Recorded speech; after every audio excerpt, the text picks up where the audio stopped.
Sudah jam 7. Oke, selamat malam Francis semua. Selamat datang di Training Game Sheet. Seperti biasa, kita bakal membahas satu topik. Dan topik malam ini adalah How to do effective content update bareng sama Ernest Budiman, lead developer dari Allegrium. Oke, biar nggak lama-lama, langsung saya kasihkan ke Kang Ovi selaku moderator. Oke, sip. Ya, thank you buat Ucup dan ya thank you teman-teman. Seperti biasa kita mulai jam 7 pagi sehingga kita menghargai yang datang tepat waktu dan punish yang datangnya telat ya. Jadi jangan kebalikannya gitu. Nah, mungkin deh kita kemarin udah belajar banyak ya dengan berbagai topik. Nah, kali ini sebenarnya karena teman-teman udah dekat banget sama grand final dan bakal nge-launching gamenya di Play Store segala macam. Jadi topik kali ini tuh goalnya adalah ngebantu teman-teman what next setelah teman-teman rilis tuh gimana cara maintainnya lah ya. Jadi topiknya lebih ke level lebih akan lebih teknis. Jadi bisa jadi teman-teman bedanya sama yang kemarin mungkin nggak bisa langsung dipakai, tapi teman-teman jadi tahu nanti setelah beres game sheet, setelah beres game final, teman-teman masih mau updatein gamenya tuh seperti apa, kayak gitu ya. Dan ini ntar kita mungkin bakal ngobrol sama Ernest, silakan seperti biasa tanya jawab juga. Nanti buat yang belum join, kasih teman-temannya, nanti setelah sesi ini kita akan ada announcement dikit ya, terkait dengan informasi tentang grand final ya. Oke, sip. Langsung aja, karena udah ada Ernest, silakan Ernest, mungkin boleh di-share topiknya, terus yang teman-teman yang mau nanya bisa langsung Q&A di chat ya, atau raise hand. Sip. Silakan Ernest. Oke, selamat malam semuanya, salam kenal. Saya baru dapat info juga, ternyata udah pada rilis ya. Berarti mungkin Beberapa udah, ya, beberapa udah. ya berarti nanti mungkin agak-agak apa ya, hopefully praktikal ya, dan bisa langsung dipakai karena udah pada rilis.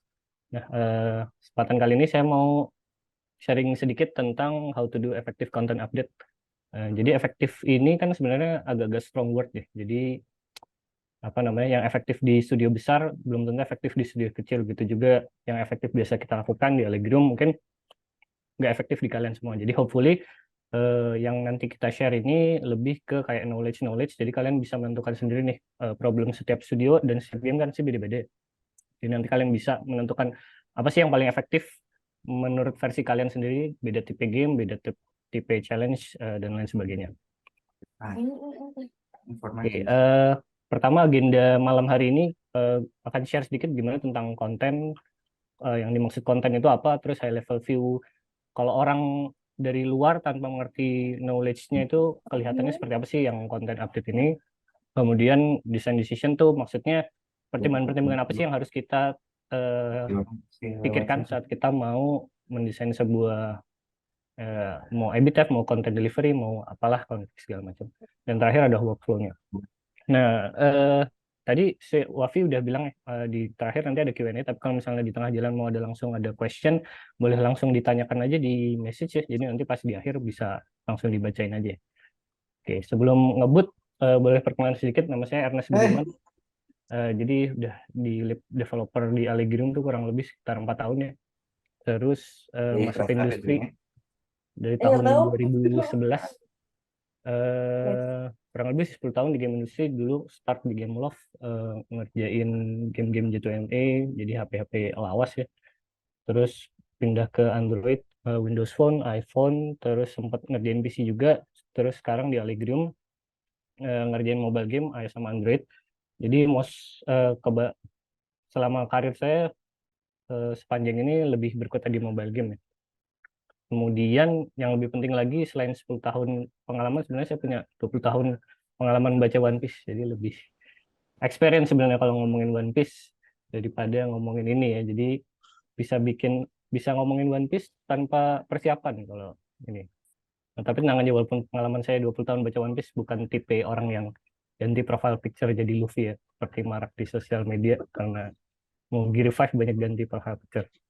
Oke. Trivianya itu aja. Kalau di Allegrium, game-game yang paling besar kita ada 3, Icon Pop, Billionaire, sama Cashing. Cashing ini rilis 2017. Dulu sempat bareng Mas Wafi ngerjainnya ya, 2017 sampai sekarang. Masih lanjut, masih di maintain. Jadi eh, kita masih sering rilis konten gitu per bulan, monthly, sesuai ngerilis cadence kita. Caching ini kurang lebih udah 50 juta download lebih. Dan playernya masih masih lumayan banyak sih.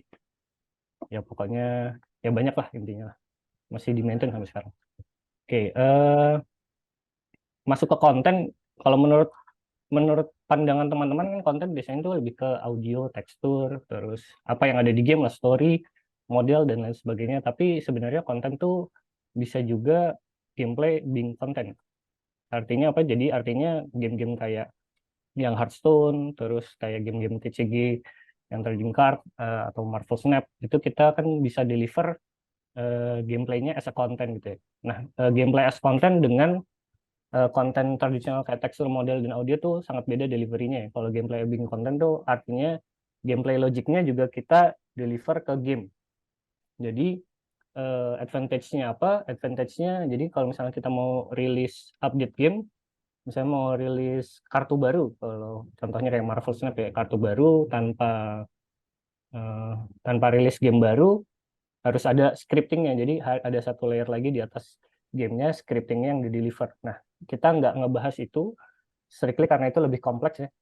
Eh, Kesempatan kali ini kita hanya membahas tentang tradisional aja, aset, tekstur, model, audio, dan sebagainya.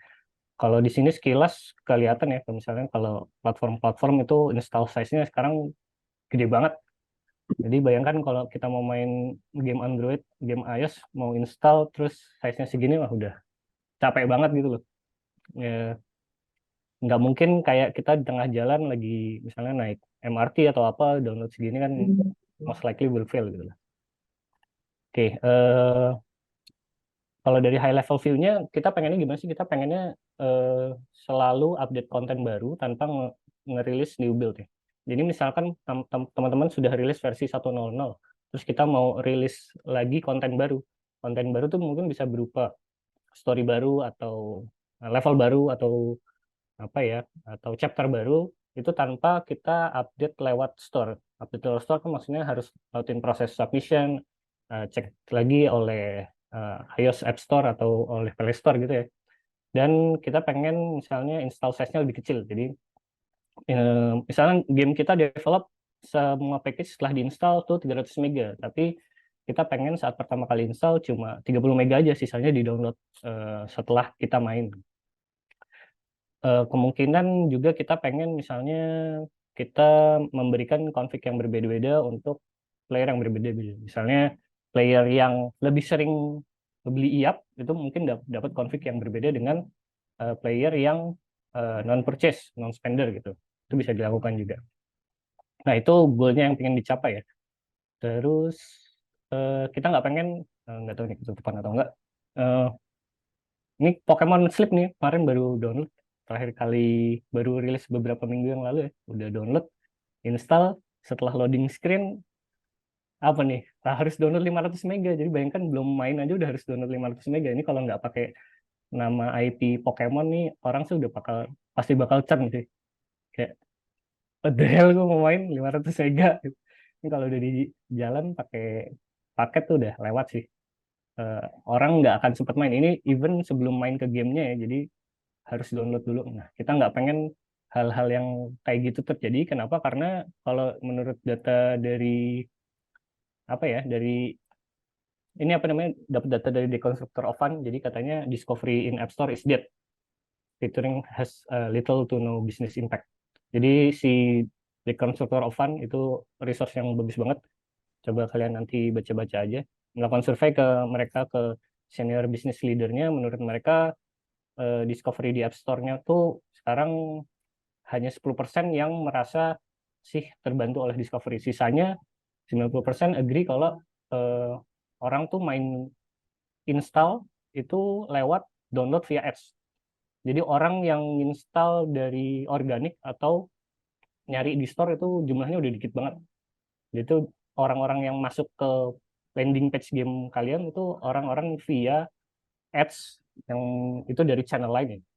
Jadi orang harus harus ngerogoh di pocket buat buat campaign, terus setelah campaign player baru masuk ke gamenya, terus pas main gamenya ternyata install itu nanti disambut sama kayak Pokemon kita di 500 mega. Kan kita nggak mau, kita udah spend duit campaign, ternyata orang tuh nggak main gitu. Orang menjadi churn karena di tengah jalan dia harus di tengah jalan dia harus harus main, harus download sebelum main gitu ya. Nah, ini sedikit data aja ya. Jadi mereka memperkirakan tahun 2023 tuh App Store tuh semakin kayak ghost town kalau kata mereka, ada artikelnya. Oke, lanjut. Kalau di casing ya, di ini beberapa bulan kemarin kita rilis beberapa package. Jadi ini sebenarnya cuma kosmetik saat kemerdekaan US, saat Easter, terus ini kemarin baru banget pas Barbie ya.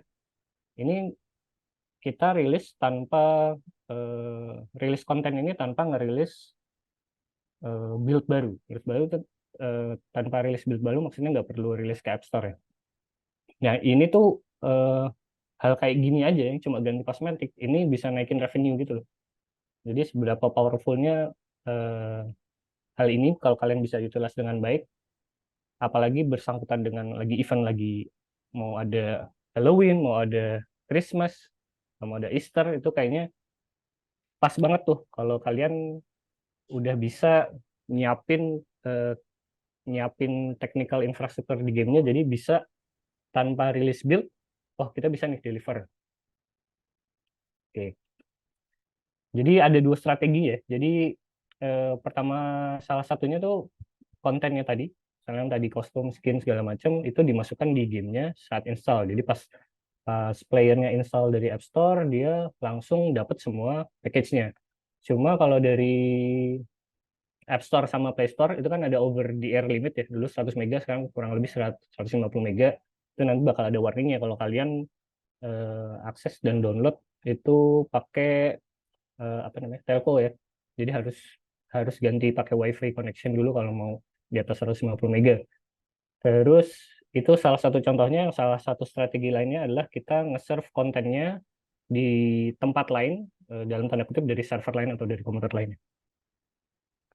Yang di-serve biasa apa aja sih? Bisa berupa tekstur, tadi udah jelasin, tekstur, model, audio, video, dan sebagainya. Manifest file itu eh, metadatanya, apa aja yang harus kita download, dan configuration file ini nanti buat nge-handle kayak kita mau nge-serve ke player demografi apa, atau player yang purchase atau apa, dan seterusnya. Contoh manifest filenya sih kurang lebih seperti ini. Jadi misalnya kita pas pertama kali game client launch, gamenya dijalanin, nembak ke server, minta manifest file isinya aset-aset apa yang harus gua download atau harus gua cek. Nah, biasanya isinya tuh ya ini apa namanya, kontennya apa, bundle-nya apa, terus CRC-nya apa, itu buat ngecek hash-nya, terus size-nya dan sebagainya, terus download-nya dari mana. Secara garis besar gambarannya ya, klien downloads dari storage server, dia tadi isinya tadi bisa berupa aset, manifest, dan configuration file. Cuma ada satu problem kalau kita hanya menggunakan satu storage server. Jadi problemnya availability kan, nggak harus selalu ada gitu kan. Eh, kita apa namanya, memitigate isu ini menggunakan CDN, Content Delivery Network. Advantage-nya pakai CDN tuh apa ya? Kalau nggak pakai CDN tadi yang seperti saya bilang, servernya cuma satu, diakses di banyak tempat. Orang yang akses dari North US sama orang yang ngakses dari apa namanya, dari Eropa kan jaraknya jauh banget. Kalau misalnya servernya ditaruh di US East.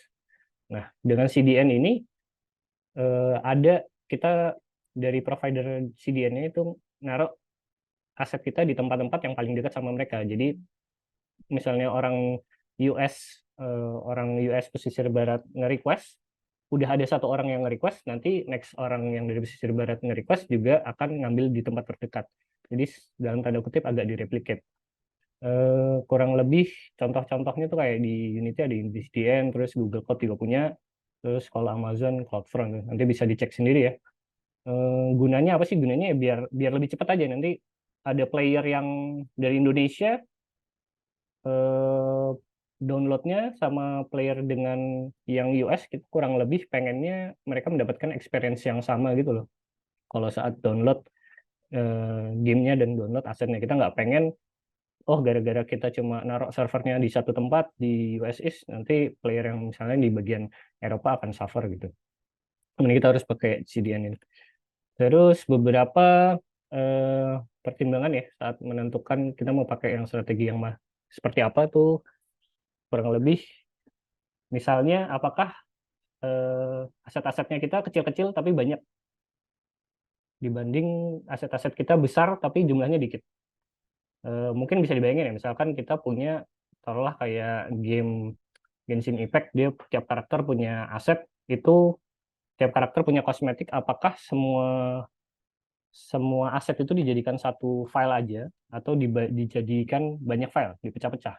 Advantage-nya apa kalau dijadikan banyak-banyak dipecah? Ya, kita bisa, kalau misalnya kita mau ngupdate, kita nggak perlu ngupdate semua. Misalkan total semua aset 200 mega, tapi total satu aset karakter cuma 10 mega. Begitu kita cuma mau ganti, misalnya mau ganti kosmetik karakter tertentu, kita sebenarnya cuma upload si karakter tertentu aja. Begitu dia download, player download, mereka nggak perlu download 200 mega keseluruhan, cukup download yang 10 mega aja. Nah, terus strategi lain misalkan apakah konten-kontennya tuh dimasukkan di dalam build, terus kita enable aja dari server. Jadi ada beberapa game yang kemarin tuh contohnya di Rocket League ya, jadi sebelum sebelum eventnya nyala sebenarnya bundle-nya tuh udah ada di gamenya. Jadi dia download dari App Store, itu udah ada semua, tapi belum di-enable dari server. Kenapa kayak gini? Karena mungkin mereka nggak mau apa namanya, mereka nge-serve player-player yang internetnya cepat aja, jadi mereka nggak ada kendala install size segala macam ya, jadi tinggal di-enable aja dari server. Kelemahannya apa kalau di-enable dari server? Kelemahannya kalau misalnya game-gamenya content based banget yang mungkin bisa bocor, nanti akan ada aja orang yang ngebuka gamenya, oh ini ada data aset ini nih, tapi belum rilis.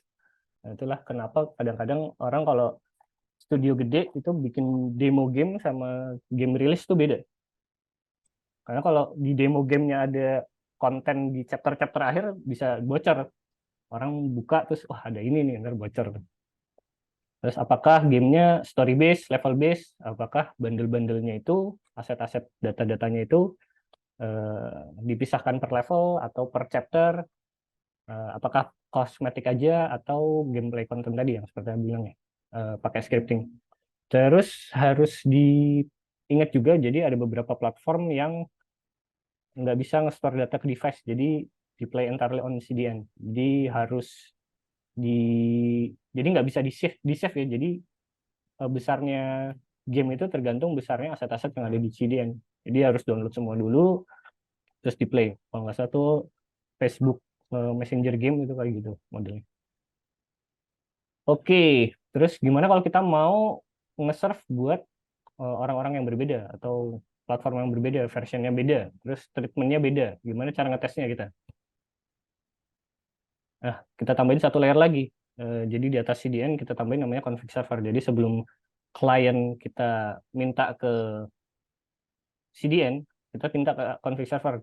Gue player dengan device Samsung sekian-sekian, gue nggak spender, gue dapat aset yang kayak apa ya? Nanti baru di-reroute ke CDN yang nanti akan meneruskan ya. Apakah gue harus dapat aset yang high definition atau yang standar gitu. Nah, tadi untuk nge-handle apakah kita harus meng-cater different platform ya, kita simpan aja di storage servernya dengan beda folder. Karena kalau Android asetnya sendiri, foldernya Android, iOS foldernya sendiri. Kalau mengatur treatment yang berbeda, kita menggunakan config server. Jadi, misalnya kalau kita player yang tadi purchase, kita enable fitur tertentu.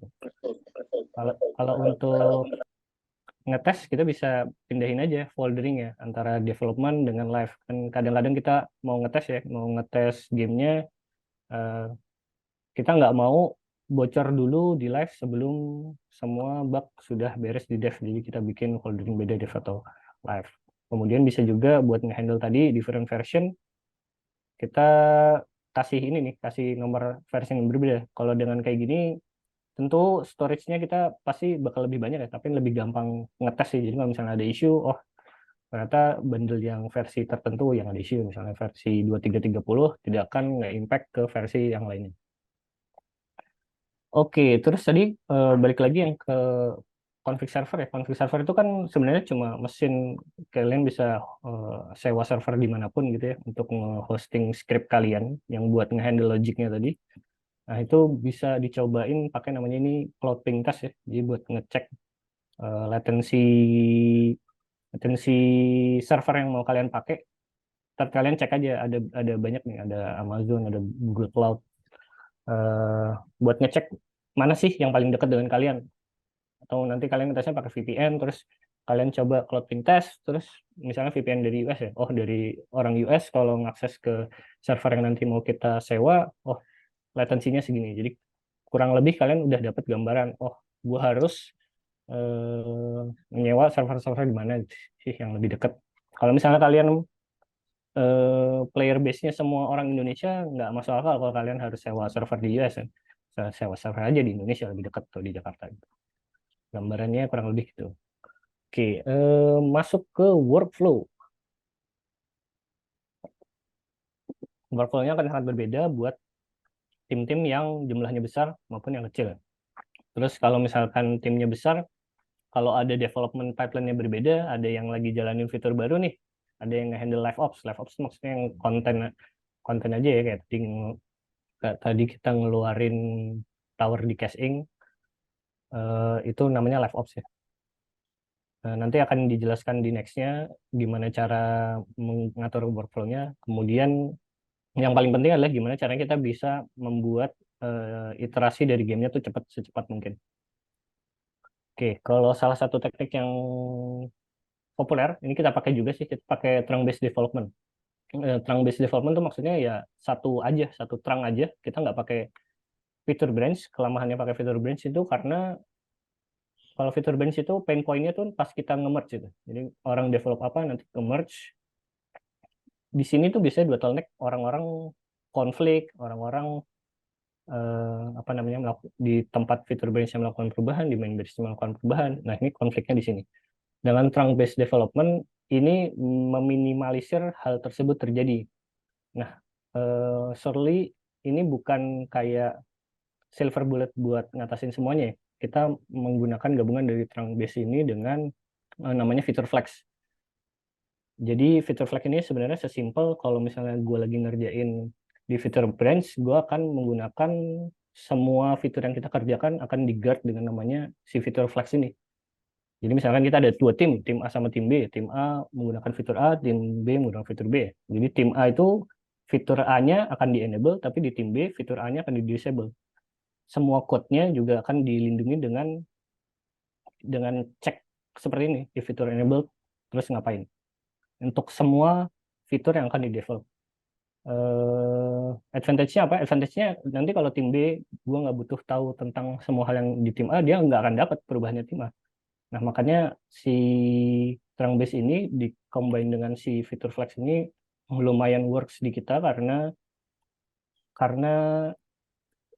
mengurangi konflik sesering mungkin karena dia cuma ada satu true branch ya, Trunk Base. Orang akan sering ngetes ini, orang langsung tahu nih, oh ini bakal ada issue, ada apa. Tiap hari komitnya kan kelihatan gitu ya. Apalagi kalau kita pakai CICD. Nah, ini ada rekomendasi bacaan ya. Dia dari Our Machinery, tapi dia Our Machinery udah tutup, jadi ada orang yang mau rehost step by stepnya. Boleh dibaca aja nih, lumayan insightful. Terus untuk versioning, tadi kalau yang saya contohkan di sebelumnya kan versioningnya per folder ya. Kalau game-game lain, mereka versioningnya dari gamenya cuma ada sepertinya ada kayak apa ya namanya asetnya juga lah nih roll 560. Nah ini penting sih untuk setiap rilis harus ada versioning ini biar kalian juga bisa monitor. Jadi yang salah tuh di apalagi kalau ngerjain live ops ya, yang salah tuh di build-nya atau di kontennya gitu atau di bundle-nya. Nah ini contohnya kalau di Rocket League dia ada build versionnya panjang terus ada ininya nih ada kontennya di Ragnarok Online juga. Oke, masuk ke CICD, jadi continuous integration. Ini sih tujuannya biar setiap hari kita bisa ada build. Nah, di tim kalian tuh ada yang bisa share nggak? Kita coba share di chat ya. Kira-kira build-nya itu sehari berapa gitu? Atau saat kalian nge-build, hmm, berapa lama sih waktu yang dibutuhkan untuk dari misalnya dari PM bilang, oh bikin build dong sampai jadi build itu kurang lebih berapa? Ada yang boleh share-share lewat chat? Calvin yang bisa katakan. Sorry ya Mas, kameranya belum saya bisa nyalain. Santai-santai. Iya, maksudnya di sini berapa lama buat build-nya tuh proses secara keseluruhan apa cuman apa namanya berapa lama Unity ngebuat build-nya? Sorry. Proses secara keseluruhan ya, maksudnya end to end dari misalnya bikin bundle, nyiapin database, data-data segala macam sampai jadi bisa di play sama user atau player gitu. Ya, saya bisa bilang mungkin 2-3 hari paling Mas, nggak bisa sampai sehari satu sih. Oh gitu ya, oke. Ini Iya. sebagai perbandingan aja ya, kalau di kantor sih di Allegrium satu build tuh paling 10 menit. Itu udah end to end buat caching ya. Masih. Heeh. Soalnya mungkin udah dapet flow-nya juga kan Mas. Iya betul. Maksudnya adalah menurutku adalah kalian harus aim iterasi itu secepat mungkin. Karena Masih. saingannya itu kalian harus bisa cari konten sebanyak mungkin ya. Kalau misalnya kita bikin konten terus harusnya terus cuma baru bisa keluar 2-3 hari, kalau menurutku itu sangat-sangat lama ya. Jadi ini Dua untuk tiga hari itu developmentnya atau proses nge-build itu doang tuh Calvin? Nah, nggak buat bundle-nya, asetnya, art-nya segala macam sampai dia jadi benar-benar kayak misalkan mau buat sebuah musuh gitu kan modelnya bisa dibuat. oh itu kayaknya waktu development ya.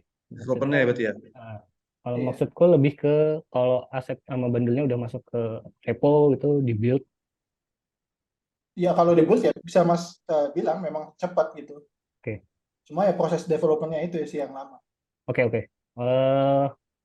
Maksudku lebih ke proses nge-build-nya sih. Nah, itu bisa ditonton aja nih di sini di share aku share link ini Stressful Game Development dia banyak banyak apa ya ngebahas tentang CICD terus membahas juga tentang development workflow ya.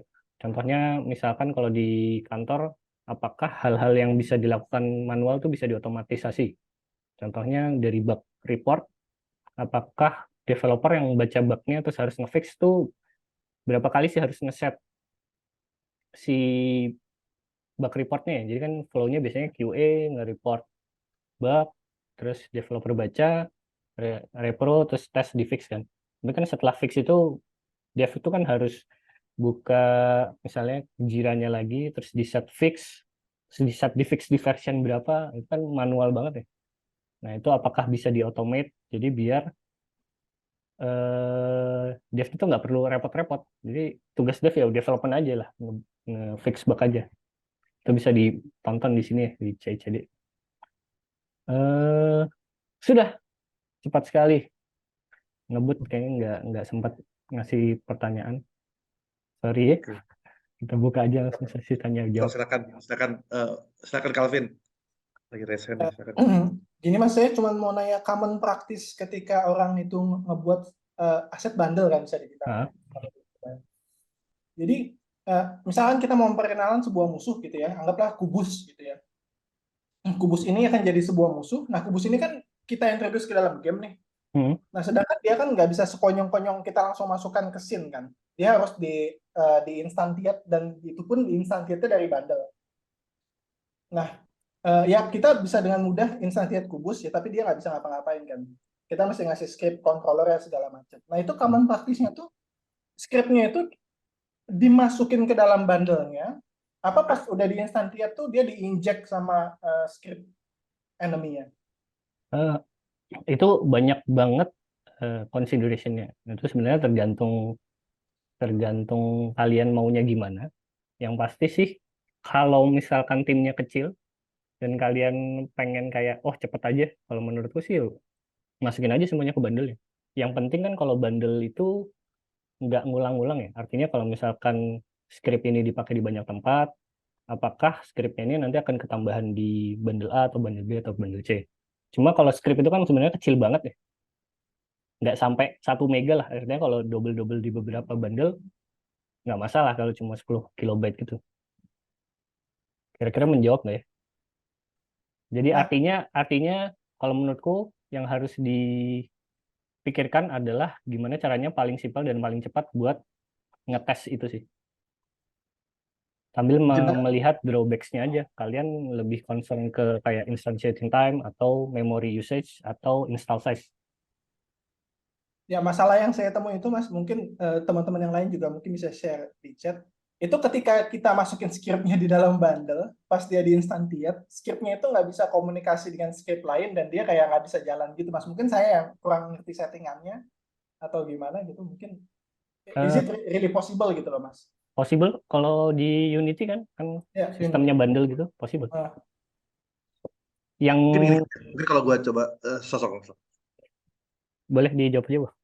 Nggak, mungkin gue mau clarify dulu sih. Jadi mungkin gini, tadi mungkin yang bersama Ernest kan, tadi ada aset ya, yang di bersama ada aset tekstur segala macam kan. Termasuk kalau misalkan lu bikin anime kan ada si itu tuh, ada si aset animenya kan. Nah mungkin konteksnya kalau yang tentang script itu bisa dibandingin tuh sebenarnya lebih ke logic kali ya. Artinya kan logic sebenarnya mendingan di build aja kan gitu, karena cuma 10 kilobit. Nah mungkin konteksnya Calvin lebih ke lu nge-attach scriptnya di objeknya itu, tapi lu nggak bisa nge-get referensinya gitu ya, karena dia bukan dari prefab ya. Oke.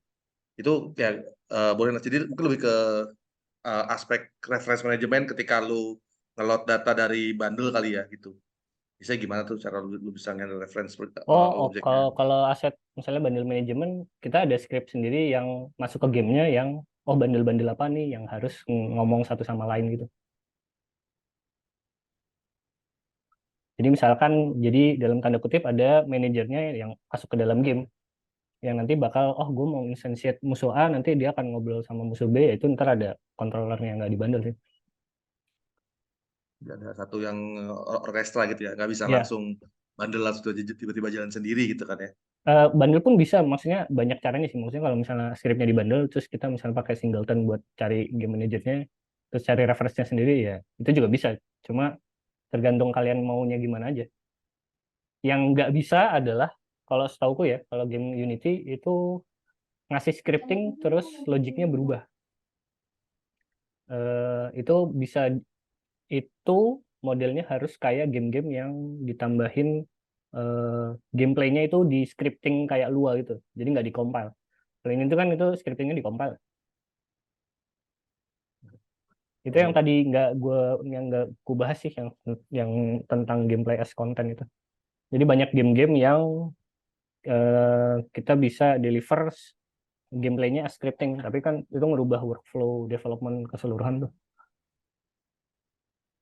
Di C Sharp itu kalau nggak salah ada ya, namanya Moon Sharp kalau mau lihat-lihat. Tapi aku belum pernah nyoba. Tapi setauku itu doable ya, kalau lewat cara seperti itu. Ya, ini diskusinya jadi sangat teknis ya, tapi nggak apa-apa sih buat pencerahan buat teman-teman ya. Saya kan mungkin teman-teman yang nanya lagi. Jadi karena memang ini kan goalnya buat ngasih teman-teman buat cara melawan live op ya. Jadi in a way memang tetap harus ngerti workflow juga sih, workflow sama teknisnya juga. Karena kalau nggak bakal agak kewalahan ya. Oke, saya kan ada lagi pertanyaan. Kalau Ini dari ada gua, pertanyaan dari Wafi. ya, Config server itu implementnya pakai apa? Pakai Firebase remote config or bikin script manual? Kita pernah pakai Firebase remote config, terus kita nggak pakai Firebase remote config lagi, kita sekarang pakai Nakama sih.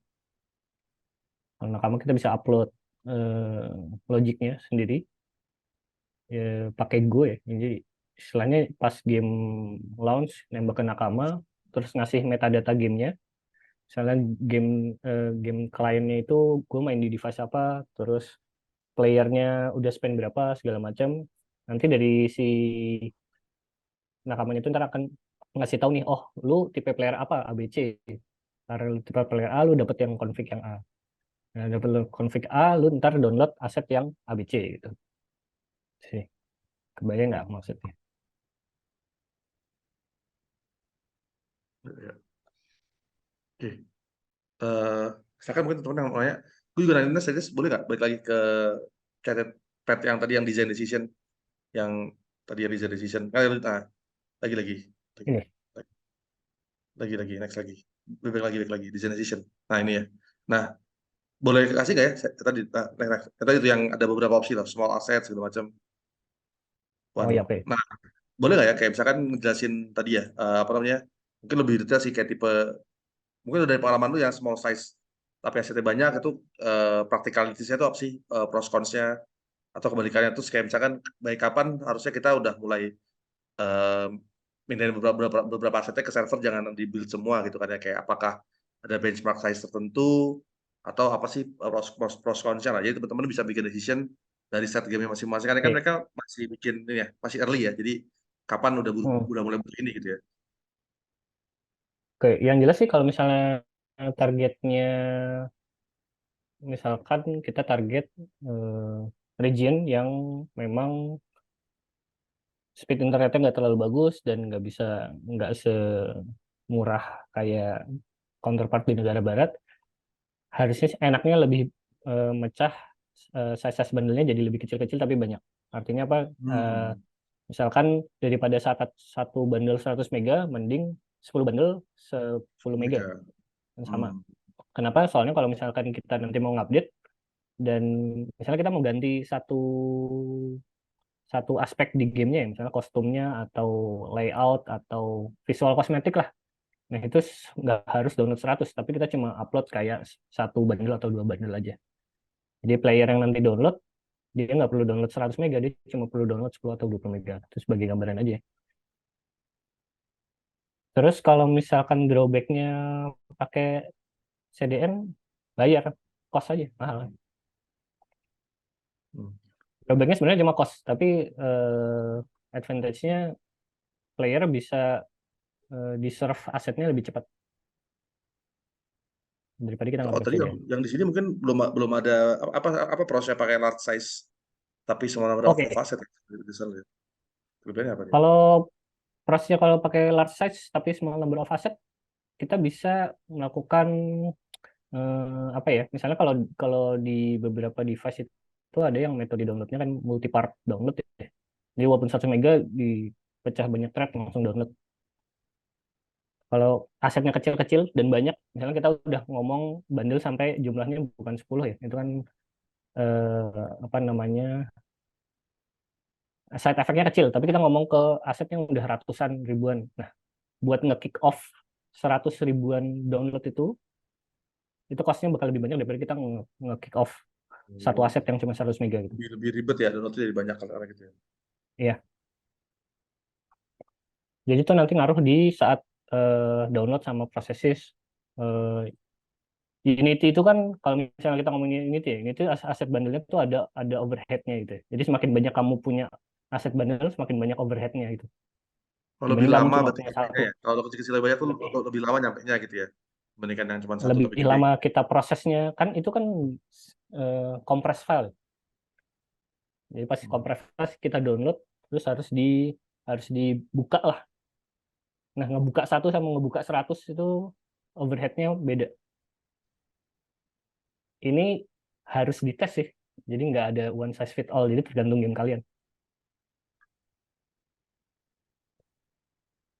Ya, ya. Mungkin ada pertanyaan tuh dari Lebih mahal Andri teman. CDN cloud atau cloud server aja? CDN plus cloud.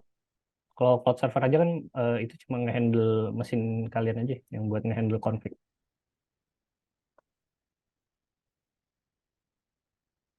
Tapi kalau gamenya udah profit baru ya bikinin ya, karena biar bisa bayar CDN-nya. Kalau game belum profit jangan dulu gitu ya. Ini kan bisa disponsori Google loh, enggak ya? Ada, Ya. ada Google Cloud ini kan, Google CDN. Oh, iya, tapi bener sih. Sebenarnya kalau teman-teman bener ya. Kalau kemarin atau bulannya kalau emang teman-teman dari Gamesit ini oke, kita bisa bantu kerjasama dapat kredit sih, nggak selamanya. Lumayan lah, gue coba-coba ya. Kontak ke gue ya, nggak gue jamin ya, tapi it's on the table lah. Oke. Silakan ada lagi guys yang mau nanya.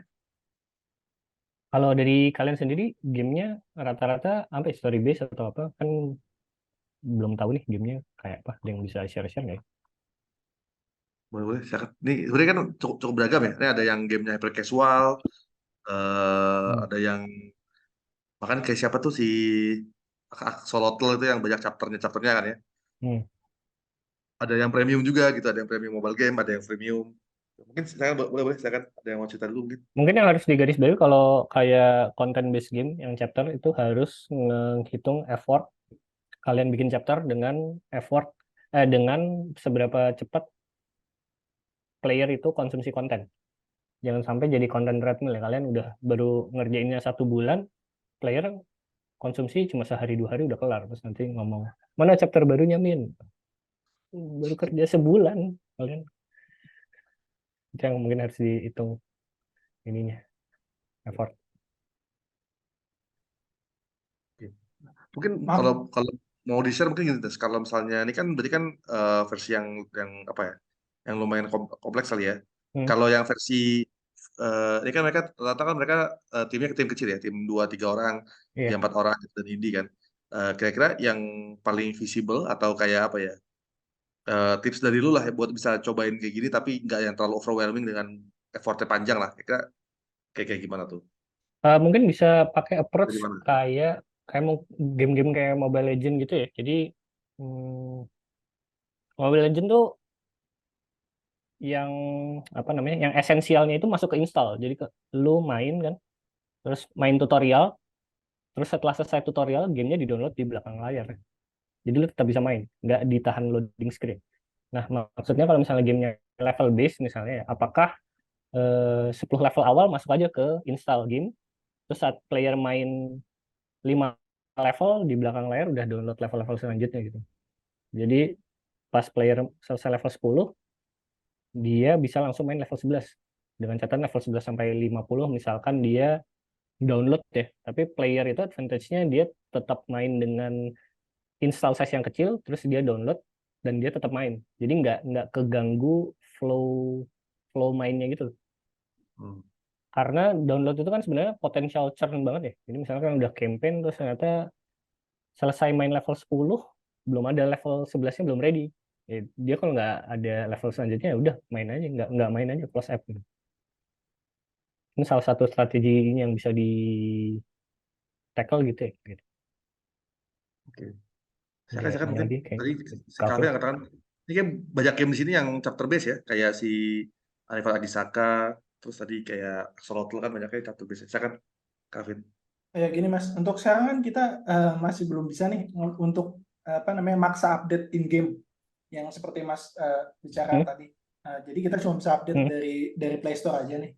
Sedangkan kan ketika kita bug fixing, terus mungkin ngedit-ngedit sedikit konten, itu kan itu kita nggak bisa ya tiap satu bug kita fix langsung update buat di Play Store gitu kan.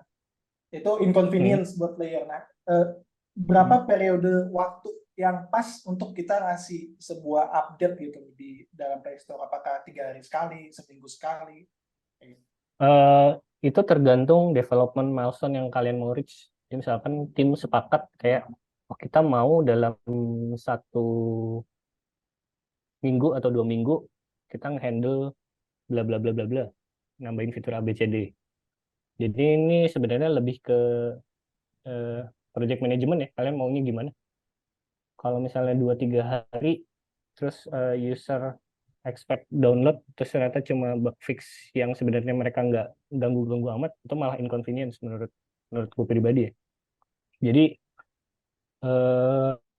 treat update as something yang inconvenience to you and your user gitu. Jadi effortnya itu buat user update dengan kalian update build-nya itu gede banget. Jadi kita nggak mau inconvenience itu dilempar ke player juga. Jadi expect-nya kalau player update itu banyak hal baru tuh. Kebayang nggak ya maksudnya? Ya, jadi bug fixing-nya Jangan sampai sekalian kita ngasih konten lah ya. ya, soalnya jangan sampai kan beda banget ya player yang istilahnya kayak player yang game MMO itu yang kayak tiap hari main online yang wah ada patch fix apa nih yang harus duduk main game dengan player yang mobile yang lebih nggak toleran.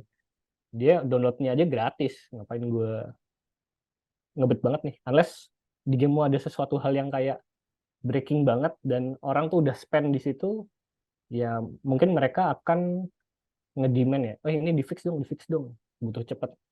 Tapi generally sih kayaknya mobile player yang kayak casual ke mid gitu nggak terlalu kayak gitu sih, menurut pengalaman.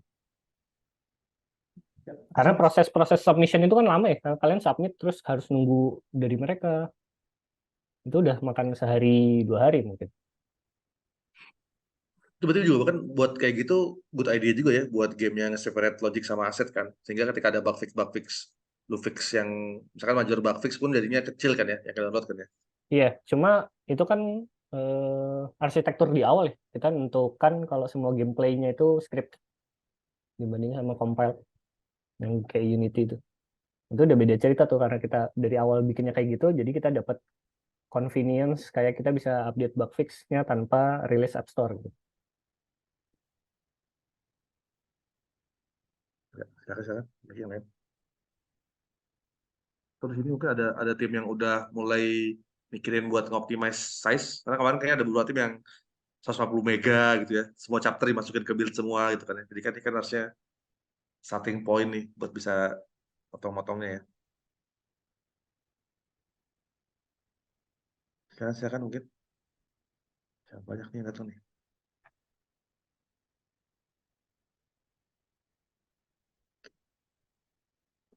Ya kalau nggak ada saya mau share aja kali ya Mas ya. Pengalaman Boleh. saya ini aset bundle.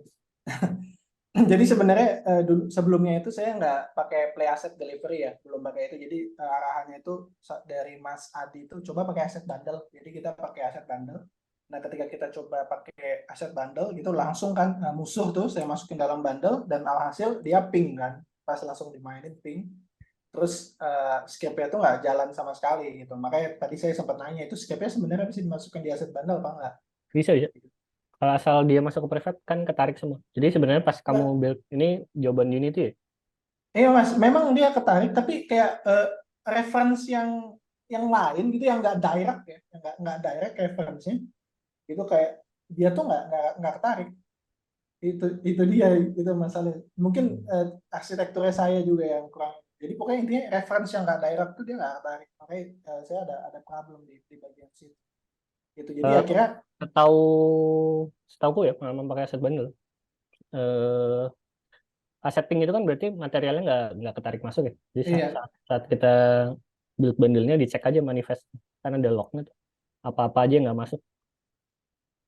Ya, memang ya jadinya solusi dari saya waktu itu saya nggak ujung-ujungnya ya udah saya inject semua gitu dari material teks. Jadi model tuh benar-benar model aja gitu. Arsitektur yang nggak ada, material yang nggak ada gitu. Jadi itu kita inject gitu. Bahkan scriptnya juga kita inject ke dalam modelnya itu. Kalau dulu kita pernah ini ya. Jadi misalnya semua model, semua material, Iya. tekstur ya. Cuma kalau kemarin di casing itu inconvenience-nya karena ternyata ada overhead begitu bundle-nya banyak. Pas loading startup time pertama kali habis install itu aset bundle-nya kan harus dibaca di unpack semua. Oh ya yang di Itu awal-awal takes itu time ya. tuh. Iya. Ya pas pertama Di kali backend. install. Iya di Jadi backend. akhirnya kita bundle-nya kita satuin aja logically berdasarkan dipakai. Misalkan kalau di casing itu ada Word 1, ya udah bundle-nya Word 1. Terus bundle database semua satu gitu.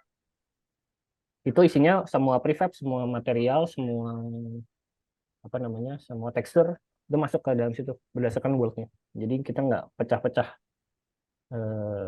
based on model atau tekstur ya. Terus masuk ke sini ya, kayak consideration desain motong-motongnya kan tergantung tadi kan.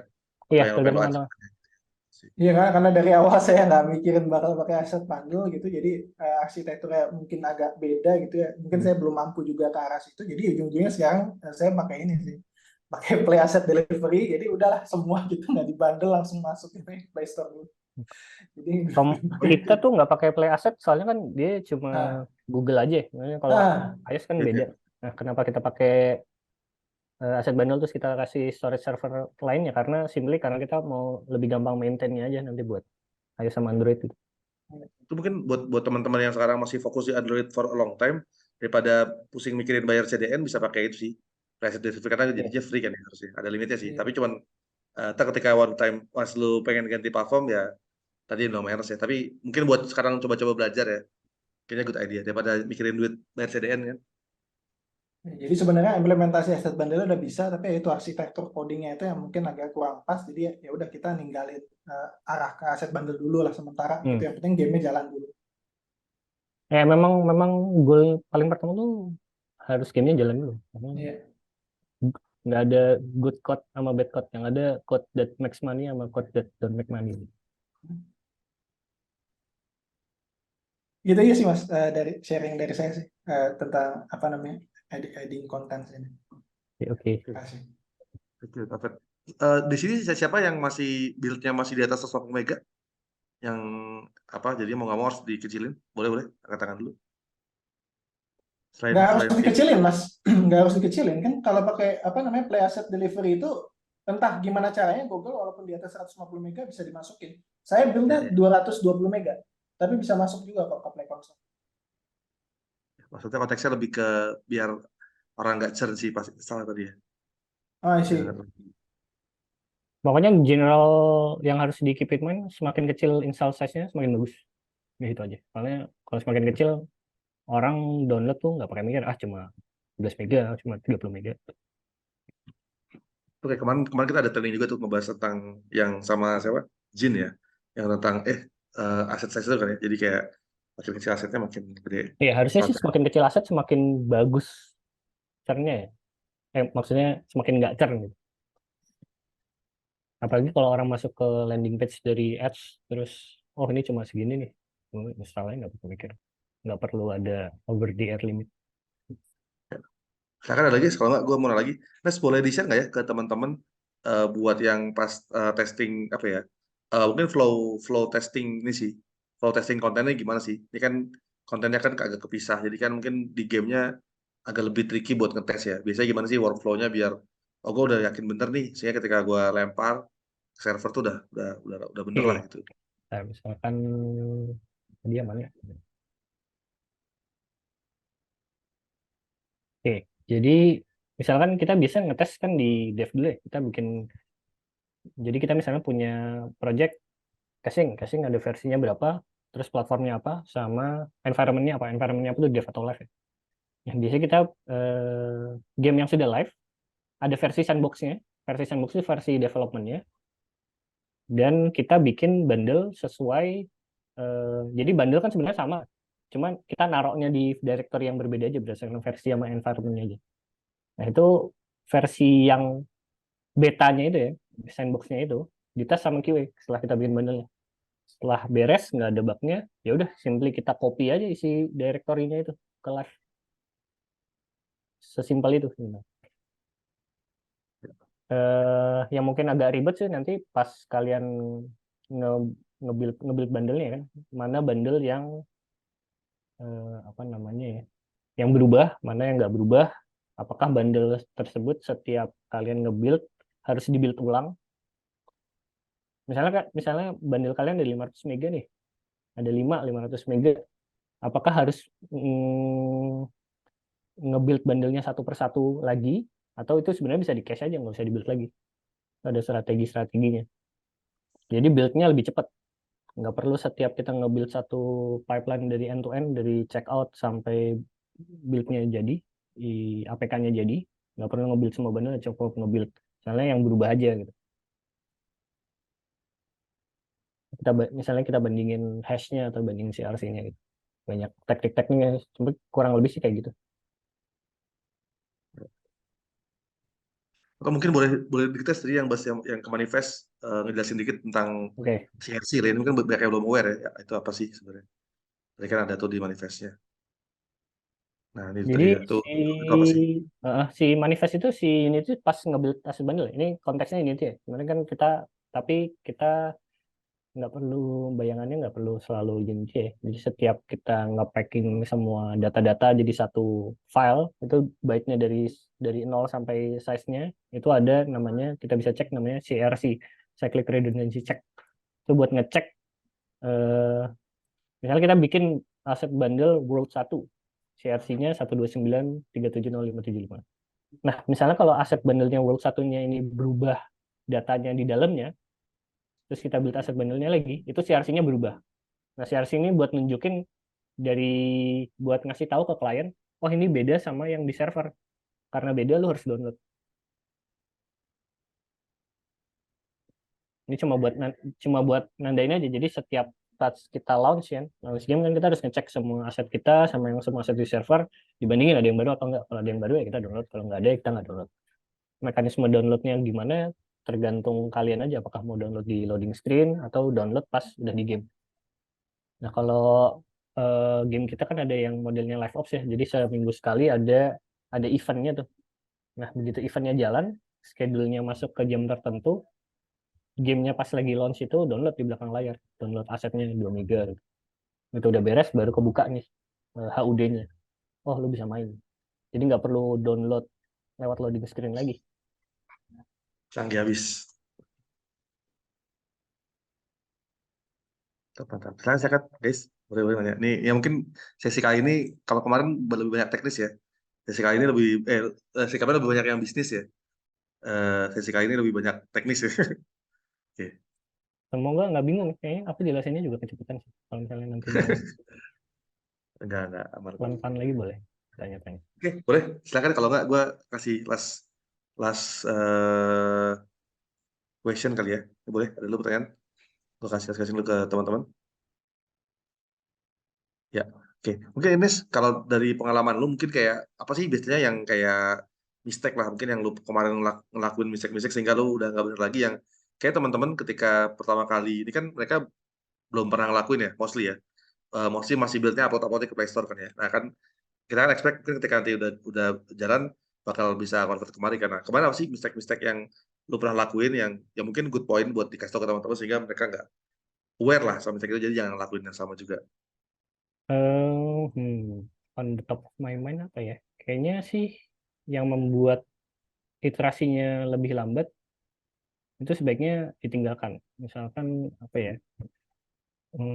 Workflow yang kayak kalau mau ngecek eh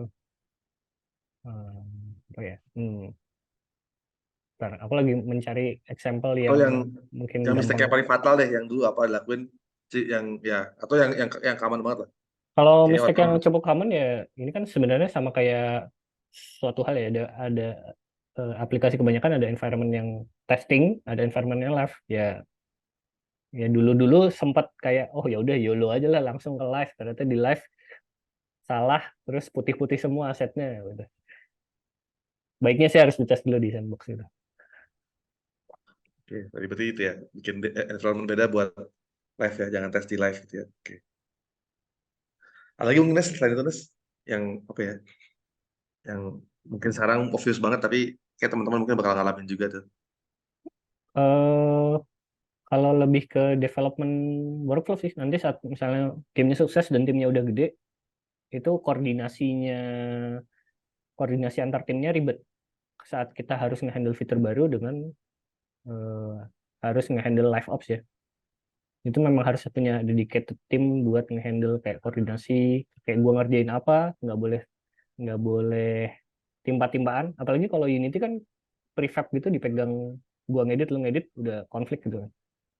Susah tuh. Apalagi nanti kalau misalnya ada dua pipeline, nah itu harus workflow yang kayak gitu yang harus ditentukan sih. Jadi biar workflow pipeline-nya jalan terus, fitur baru tetap jalan, terus live ops tetap jalan tanpa ganggu satu sama lain. Nah, tadi cuma share sedikit ya tentang cara-caranya kayak terang base sama kayak fitur flag gitu. Berarti workflow ini ya. Oh, silakan. Ini pertanyaan dari Akasa nih. Nah, tadi ya mungkin contoh Nes, koordinasi atau workflow yang efektif buat pas tadi itu ada dua. Kalau namanya misalnya efektif ya, misalnya kalau dari kita udah punya konten kalender, misalnya bulan ini harus rilis ini, bulan apa harus rilis apa. Jadi sebelum itu tuh harusnya konten semua udah ready. Jadi kalau misalkan kalian punya tim yang kayak cuma kerjanya bikin konten ya, misalnya bikin aset aja dengan tim yang kayak development jalan terus. Nah sebenarnya kalau kontennya udah ready, devnya itu sebenarnya cuma tinggal upload bundle aja. Jadi nggak perlu nunggu ada development ya. Akan lebih bagus lagi sebenarnya kalau tim artisnya tuh bisa ngetes sendiri. Jadi make sure kalian punya pipeline CI/CD itu automatic build yang itu bisa dieksekut even sama orang yang non technical sekalipun. Jadi contoh misalkan ada PM-nya datang, gue mau build ini dong. Gimana cara gue nge-build? Gue nggak perlu request ke developernya. Dia bisa trigger sendiri. Gitu. Kalau misalkan, kalau menurut gue kurang efektifnya kalau kalau misalkan gue butuh build, gue harus minta ke dev, tolong bikinin build dong. Harus ngambil waktu developer terus kayak build-nya harus manual. Itu udah mengurangi efisiensi kerja sih. Ya. Oke, sip. Ini kita juga waktunya udah bisa jam ya, udah pas. Jadi Ya, ntar teman-teman tadi yang nanya udah habis waktunya. Jadi thank you buat Ernest, kita kasih applause dulu buat Ernest buat waktunya. Semoga itu bermanfaat ya. Thank you Ernest. Thank you. Ya, Kalau mau nanya-nanya bisa ke Twitter atau ke email ya.